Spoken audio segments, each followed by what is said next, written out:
In the 16th century, notorious freak shows emerged in England as secondary acts within traveling circuses. Physical deformities were widely feared, often viewed as omens or signs of sinister forces. Exploiting that belief, showmen like P.T. Barnum transformed rare conditions into sensational spectacles, drawing crowds and igniting fascination. Gasps filled tents. These exhibitions challenged dark superstitions while feeding curiosity. In this video, you'll discover iconic performances from these unsettling showcases, featuring individuals who stunned audiences and reshaped circus history. Let's start this countdown with number 15, the White Giantess of Massachusetts. They said the ground seemed to tremble when Harriet Big Hattie Bowen stepped into view.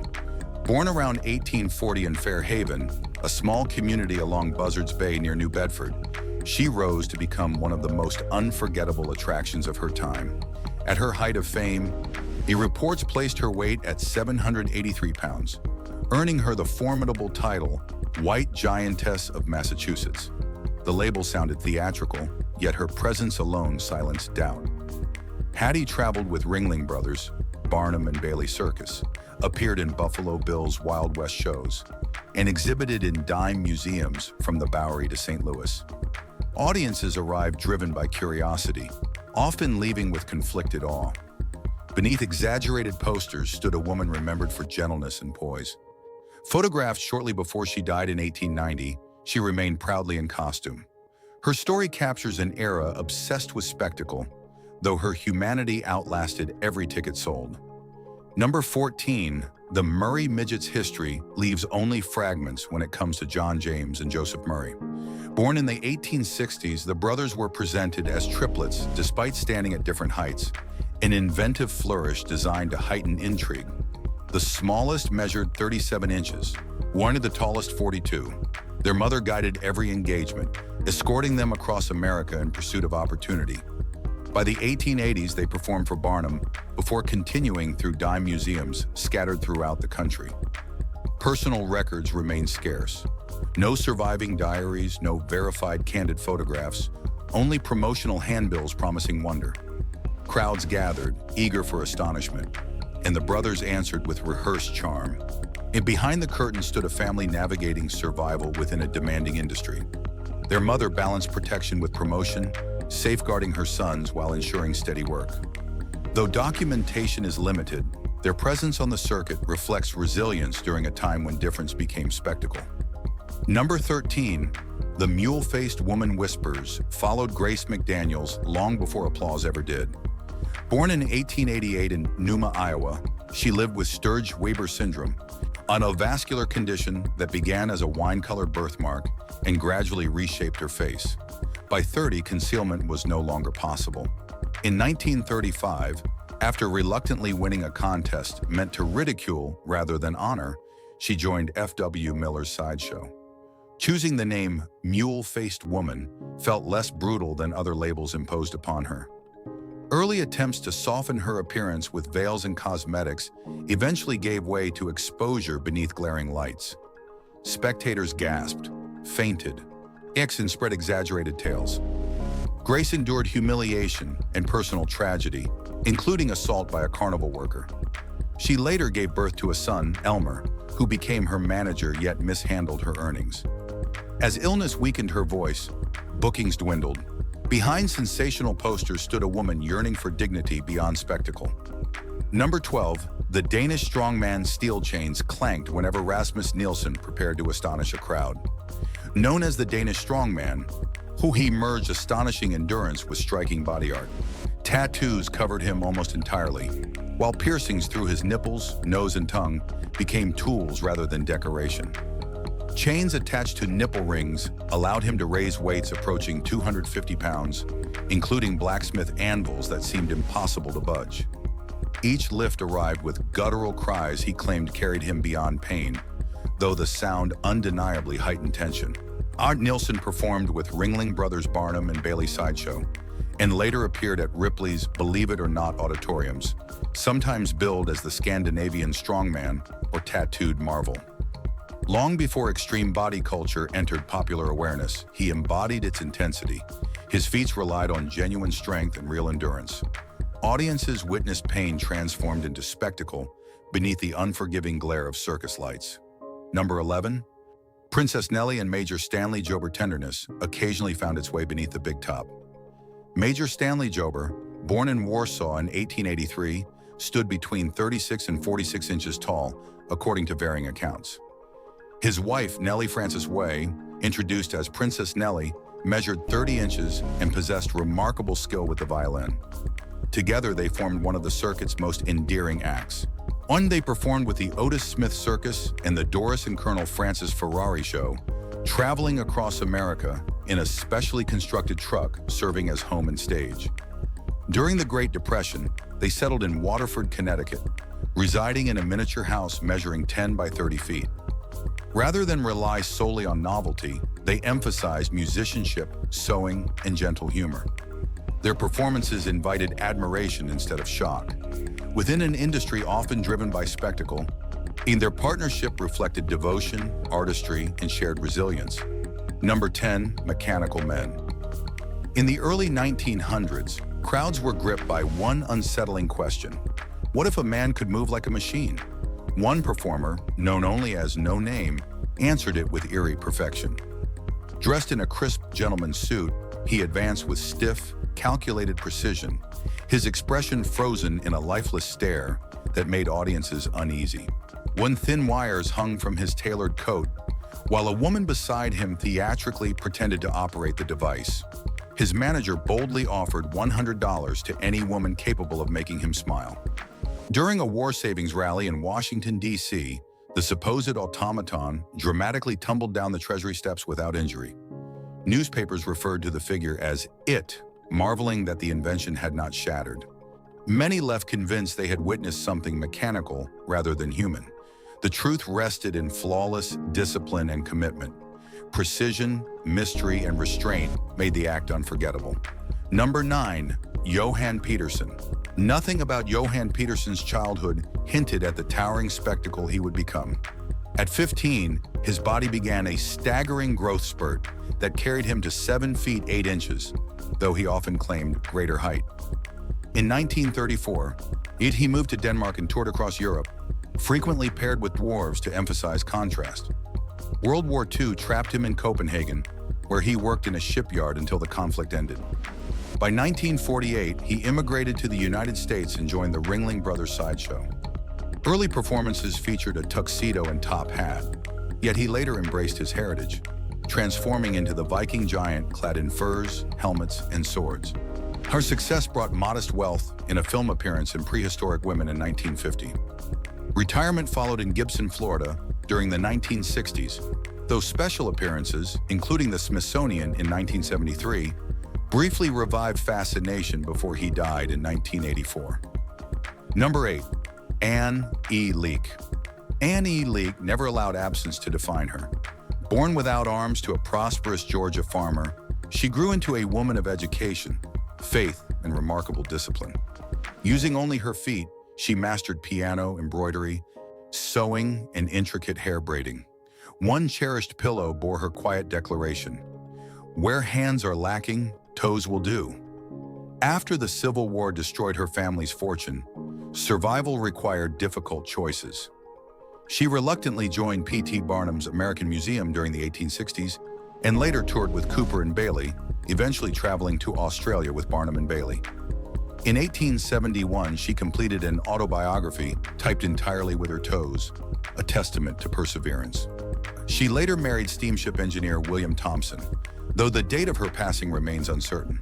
A photograph from 1900 shows her composed, scissors balanced between her toes. Anne embodied resilience, proving that ability flourishes beyond limitation. Number 7. Gottlieb and Elfriede Fischer. Few couples turned heads quite like Gottlieb and Elfriede Fischer. Marketed as the world's tallest married pair, they met while performing in a London revue. Gottlieb, born in Austria and once billed as Prince Jose, stood 7 feet 2 inches. Elfriede, from Bernstadt, Germany, measured 6 feet 10. Unlike performers with gigantism, They were simply tall, healthy, and striking in appearance. Their 1933 marriage launched shared tours that highlighted stature rather than illness. By 1937, they relocated to the United States, performing with Hagenbeck Wallace, Cole Brothers, and eventually Ringling Brothers. For a time, they adopted the names Mr. and Mrs.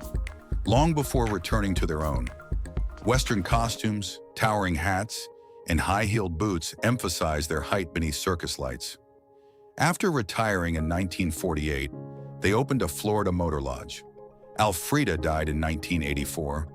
Gottlieb followed in 1988. Number 6. Leto Man Paris once roared with laughter and disbelief for a performer unlike any other. Joseph Poole, known as Leto Man, possessed extraordinary control over his body. By drawing in air and releasing it deliberately, he produced startling sound effects that echoed cannon fire, thunderclaps, and even melodies. During the 1890s at the Moulin Rouge, tubing enabled him to perform ocarina tunes while extinguishing candles placed across the stage. Royalty, intellectuals, and even Sigmund Freud attended, intrigued by the precision. Following disputes with management, he established his own theater, blending comedy, music, and his unusual talent into a refined spectacle. During World War I, he retired to Toulon, amid operating a bakery and later a biscuit factory. He died in 1945 at 88. Leto Man transformed an improbable skill into disciplined artistry, leaving behind one of history's strangest yet unforgettable acts. Number 5. Frida Pushnik. Some performers shocked crowds. Frida Pushnik humbled them. Born without arms or legs, with only a small stump on her left side, she carried herself with fierce independence and unmistakable pride. Marketed as the little half-girl, she astonished audiences by performing ordinary tasks that seemed impossible. She applied lipstick, sewed, crocheted, solved puzzles, and even typed using only what she had, never relying on assistance. At 10 years old, she debuted at Ripley's first Believe It or Not auditorium during the 1933 World's Fair. Carried onto the stage atop a velvet pillow, she greeted spectators warmly before demonstrating her remarkable control and skill. In 1943, she joined Ringling Brothers and Barnum and Bailey, touring for years while her sister Irma worked behind the scenes. Retiring in 1956, she later appeared in cult films including House of the Damned and Sideshow. Frida transformed adversity into mastery and redefined strength. Number 4. Angus MacAskill. Few men have ever embodied raw strength the way Angus MacAskill did. Born in Scotland in 1825 and raised on Cape Breton Island in Nova Scotia, he seemed unremarkable until 15. And then a sudden growth spurt left him 7 feet 9 inches tall and weighing 425 pounds. His proportions stunned observers: 12-inch hands, 18-inch boots, and a chest measuring 50 inches. Unlike many giants, Angus had no medical disorder, only extraordinary natural power. He lifted 2,000-pound anchors, pulled loaded wagons, and defeated challengers in feats of strength. In 1849, P.T. Barnum paired him with Tom Thumb as the tallest and smallest men alive, had thrilling audiences when Thumb stood in his palm or disappeared inside his coat. Though shy and uneasy with show business, Angus became world famous. He died in 1863 at just 38, remembered for immense size, dignity, and unmatched physical might. Number 3, the Bohemian twins Rosa and Josefa Blazek entered life inseparable in 1878, joined at the lower spine and bound together in every sense. Displayed at traveling fairs as toddlers, they grew up beneath relentless attention before understanding why crowds stared. At 13, physicians in Paris declared separation impossible. Rather than surrender to spectacle, they embraced performance, mastering violin duets that elevated their act beyond exhibition. In 1893, they toured the United States during the World's Columbian Exposition. In 1910, Rosa gave birth to a son named France, sparking fascination and lingering questions about his paternity. By 1921, the sisters returned to America with France for a vaudeville tour, settling within Chicago's Czech community. Influenza struck the following year, claiming both within minutes of each other. Their lives were shaped by music, motherhood, dependence, and devotion. Even in death, separation never came. Number 2, Betty Lou Williams. Betty Lou Williams was born in Georgia in 1932 with a parasitic twin, its head embedded in her abdomen and partial limbs extending from her torso. Raised on a struggling farm alongside 11 siblings, she was exhibited before her first birthday. At 2 years old, Ripley discovered her, and her career expanded rapidly. As a child, she earned $250 weekly when most families survived on $30. By adulthood, her income exceeded $1,000 per week. Yet she never indulged recklessly. Instead, she invested in those she loved, purchasing a 260-acre ranch for her parents and financing college educations for all 11 siblings. Betty Lou refused the role of victim. Her condition attracted audiences, but her choices defined her legacy. In an era that exploited difference, she claimed control and transformed spectacle into security, generosity, and lasting independence. Number 1, Alzoria Lewis and Johanna Dickens. Coney Island thrived on spectacle, and Alzoria Lewis stood at its center from the 1930s through the 1950s. Born in Brooklyn in 1912, she had severely underdeveloped limbs, 6 fingers on each hand, and unusual feet with 6 toes on one and only one on the other. Moving on all fours, she performed under names such as Turtle Girl, Walrus Girl, and Pig Woman. Though promoted as a Southern curiosity, she lived only blocks from the boardwalk. Johanna Dickens, a little person known as the Bear Girl, Anash was born in the 1920s and often paired with Alzoria to heighten visual contrast. Their acts relied heavily on exaggerated myths designed to inflame imagination. Alzoria married twice and occasionally performed under the name Alzoria Green. Together, they embodied the uneasy tension of their era, where fascination and cruelty overlapped, and spectacle constantly blurred with humanity. If you've enjoyed this video, be sure to like, share, and subscribe. Thanks for hanging with us. Anan, and we'll see you